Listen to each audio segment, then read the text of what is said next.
देखिए आपका ये हो गया इलेक्ट्रॉनिक फिजियोलॉजिकल डिफिनेशन हो गया और आपका डाइजेस्टिव सिस्टम भी हो गया, इसका सिस्टम पूरा जो कंप्लीट हो गया।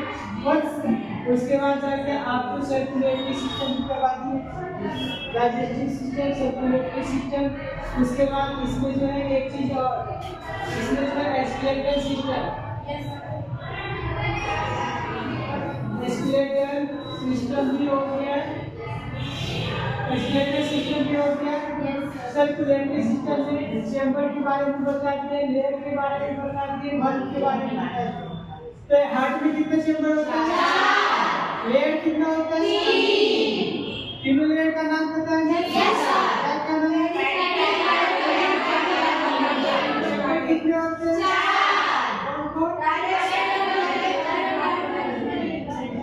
और बल्ब कौन कौन सा है?